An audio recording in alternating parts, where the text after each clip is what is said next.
नमस्कार, आप सबका हमारे YouTube channel country side HP exam में स्वागत है। आज हम हिमाचल प्रदेश में जो पीजीटी का कमीशन होने जा रहा है और जो उसमें बीएड का पोर्शन है, उसके एमसीक्यूज़ लेके आए हैं। तो जो हमारा आज का टॉपिक है, वो है बुद्धिस्ट एजुकेशन सिस्टम।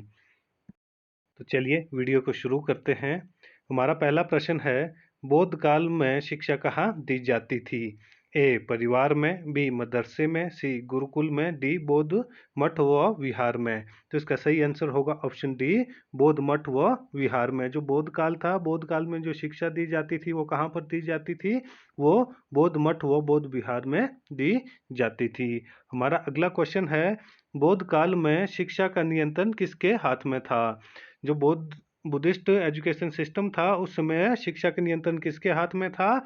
ए परिवार, बी राजा, सी बौद्ध संघ, डी राज्य। तो इसका सही आंसर होगा ऑप्शन सी, बौद्ध संघ। जो बौद्ध काल था, बौद्ध एजुकेशन सिस्टम था, उस समय शिक्षा पर नियंत्रण किसका था? उस समय शिक्षा पर नियंत्रण बौद्ध संघों का था।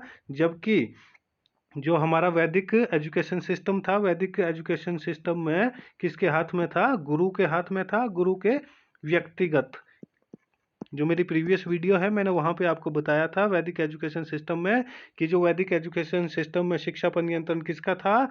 गुरु का था, और गुरु का व्यक्तिगत नियंत्रण उस पर था। जबकि बौद्ध काल में व्यक्तिगत नियंत्रण ना होके बौद्ध संघों का नियंत्रण एजुकेशन पे था। हमारा अगला क्वेश्चन है, निम्नलिखित में से कौन तथ्य बौद्ध शिक्षा के बारे में असत्य है? कि कौन सा तथ्य बुद्धिस्ट एजुकेशन सिस्टम के बारे में फॉल्स है? ए बौद्ध काल में सभी को शिक्षा का अधिकार था, बी शिक्षा पर नियंत्रण बौद्ध संघ का था, सी बौद्ध काल में कठोर वर्ण व्यवस्था और कर्मकांड का विरोध किया, डी बौद्ध काल में शूद्र व स्त्रियों को शिक्षा से वंचित किया गया था। तो इसका सही आंसर होगा ऑप्शन डी, बौद्ध काल में जो शूद्र व स्त्रियां थी उनको भी क्या था? शिक्षा का अधिकार दिया गया था, सभी व्यक्तियों को शिक्षा का अधिकार दिया गया था। और जो सही था उसके बारे में क्या तथ्य सही है? कि बौद्ध काल में सभी लोगों को शिक्षा का अधिकार दिया गया था। ये सही है कि बौद्ध जो शिक्षा का नियंत्रण था वो किसके हाथ में था? वो बौद्ध संघों के नियंत्रण में था। और बौद्ध काल में जो कठोर वर्ण व्यवस्था थी और कर्मकांड था उसका विरोध किया गया था। जो प्रीवियस वीडियो है मैंने वहां पे आपको बताया था कि उत्तर वैदिक काल में जो वर्ण व्यवस्था थी वो जन्म के आधार पर आधारित की गई थी। जबकि जो वैदिक काल था, वैदिक काल में ये व्यवस्था किस तरह की थी? ये कर्म आधारित थी।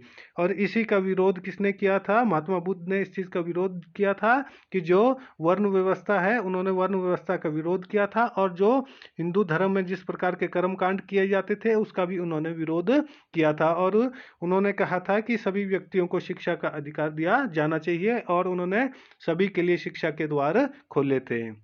तो इसलिए जो बौद्ध काल में शूद्र व स्त्रियां थी उनको शिक्षा के अधिकार से वंचित नहीं किया गया था। तो इसलिए ये आंसर इसका सही हो जाएगा। हमारा अगला क्वेश्चन है, बौद्ध काल में शिक्षा कैसी थी?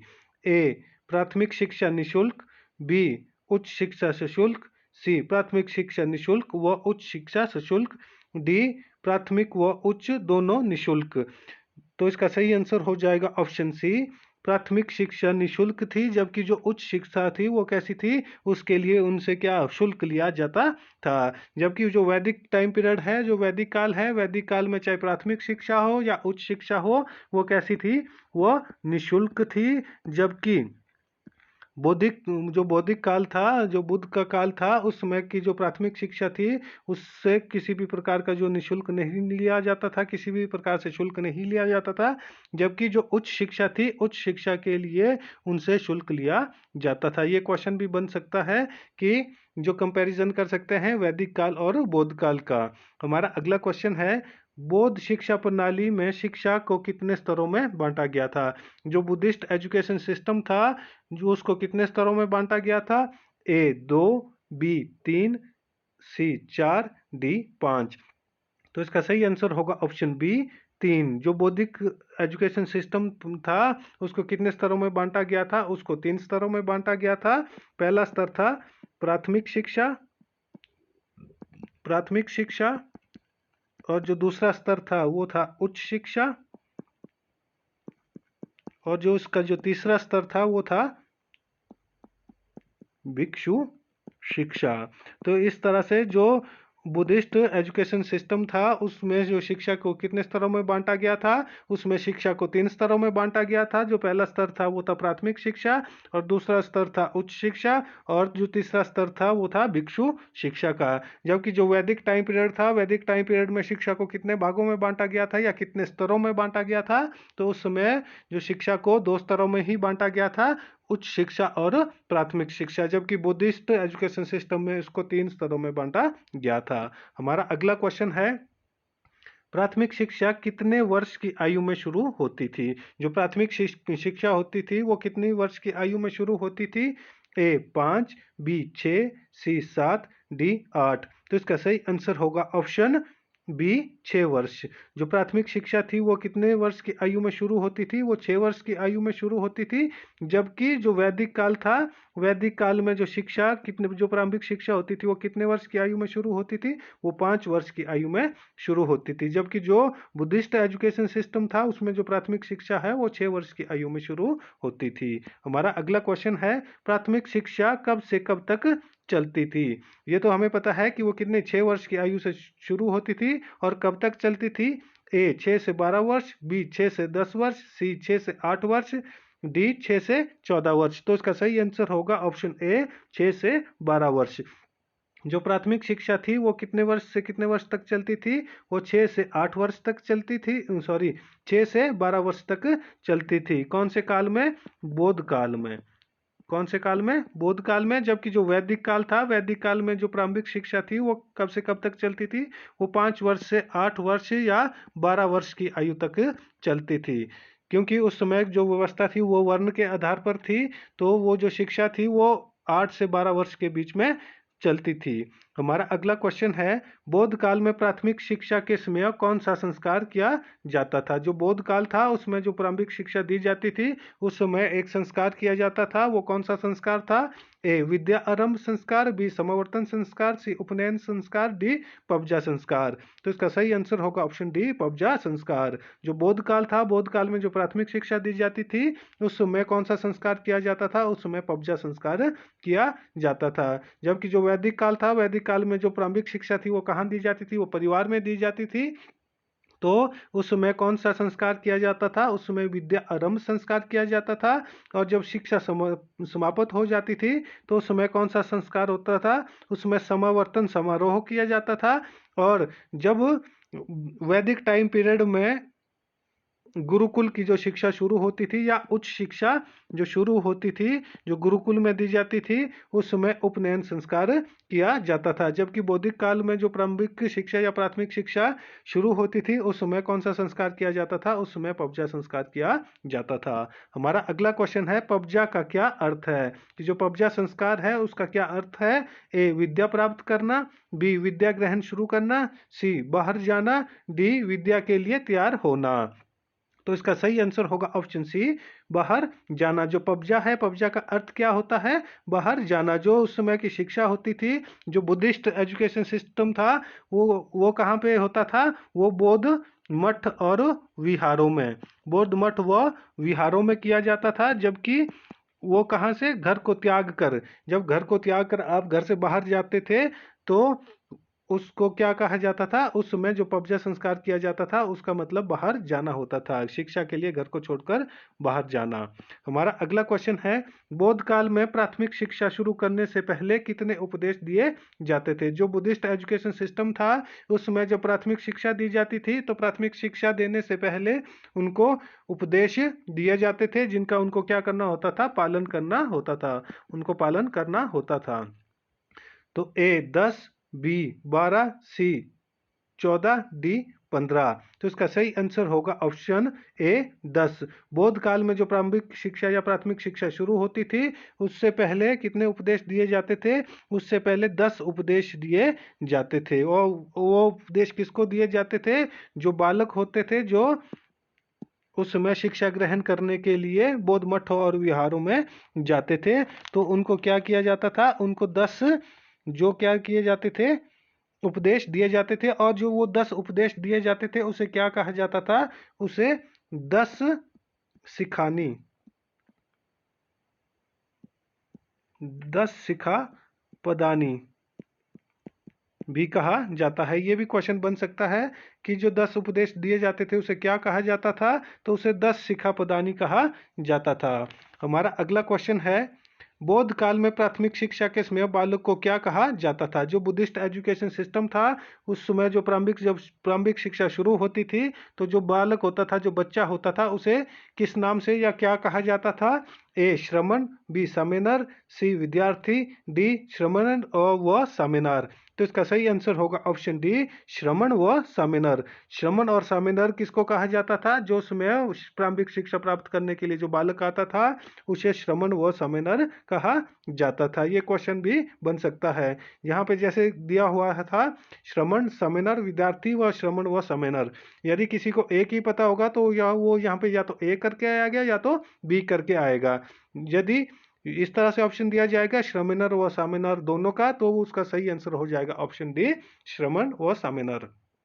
तो हमारा अगला क्वेश्चन है, बौद्ध काल में उच्च शिक्षा कितनी आयु में शुरू होती थी।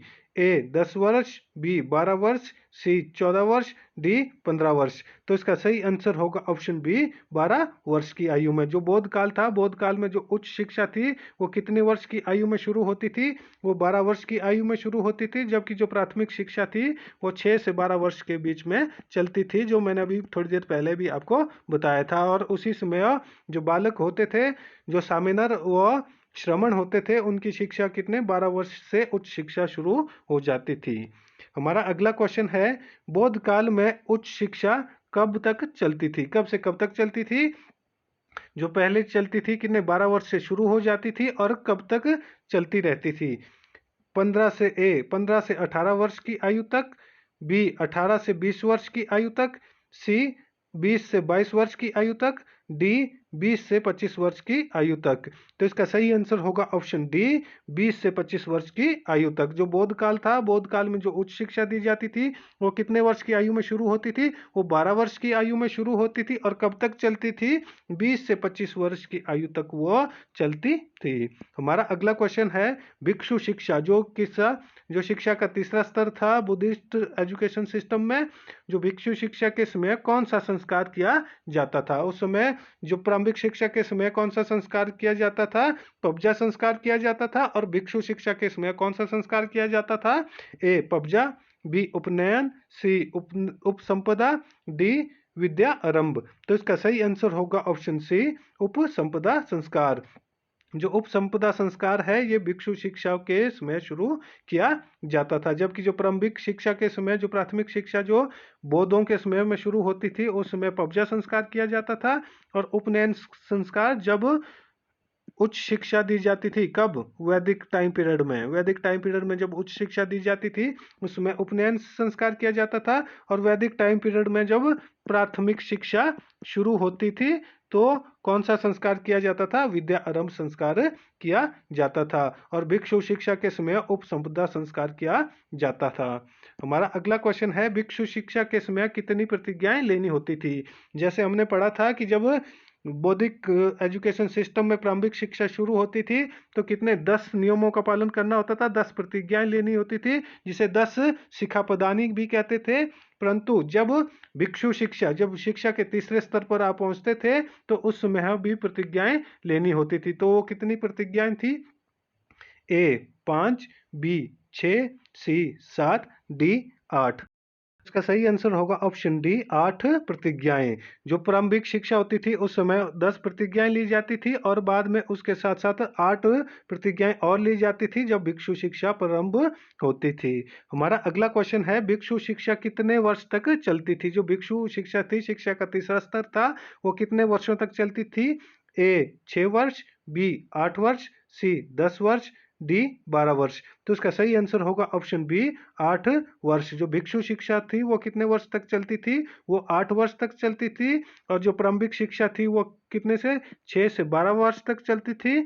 और जो उच्च शिक्षा थी, उच्च शिक्षा 12 से 20 या 25 वर्ष की आयु तक चलती थी, और जब 20 या 25 वर्ष की आयु के बाद जब भिक्षु शिक्षा में प्रवेश कर जाते थे तो वो 8 वर्ष तक भिक्षु शिक्षा चलती थी। हमारा अगला क्वेश्चन है, भिक्षु शिक्षा के बारे में क्या असत्य है, कि कौन सा कथन भिक्षु शिक्षा के बारे में गलत है।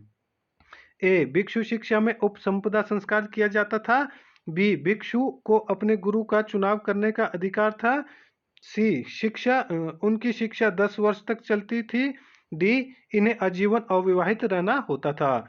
तो इसका सही आंसर होगा ऑप्शन सी, उनकी शिक्षा कितने वर्ष तक चलती थी, उनकी शिक्षा 8 वर्ष तक चलती थी। जो भिक्षु शिक्षा थी वो कितने वर्ष तक चलती थी, 8 वर्ष तक चलती थी, इसलिए ऑप्शन सी इसका सही आंसर हो जाएगा। भिक्षु शिक्षा में जो उपसंपदा संस्कार किया जाता था, जो मैंने पहले आपको बताया था, भिक्षु शिक्षा को अपने गुरु का चुनाव करने का भी अधिकार था। जो बुद्धिस्ट एजुकेशन सिस्टम था उस समय पे, जो भिक्षु शिक्षा प्राप्त करने के लिए लोग जाते थे, जो बालक भिक्षु शिक्षा तक पहुंचता था, उनको अपने गुरु का चुनाव करना पड़ता था। वो अपने गुरु का चुनाव स्वयं कर सकते थे, और इन्हें आजीवन अविवाहित रहना पड़ता था। जो मेरी डिटेल वीडियो है, मैंने वहां पे आपको इसके बारे में डिटेल में बताया है कि जो भिक्षु शिक्षा क्या होती है, उच्च शिक्षा क्या होती है, प्राथमिक शिक्षा क्या होती है, और जो बुद्धिस्ट एजुकेशन सिस्टम के बारे में पूरा डिटेल में बताया है। तो आज का क्विज हमारा यहीं पे समाप्त होता है। वीडियो अच्छी लगी हो तो वीडियो को लाइक, कमेंट व शेयर करें, और हमारे YouTube channel country side HP exam को सब्सक्राइब करना ना भूलें। धन्यवाद।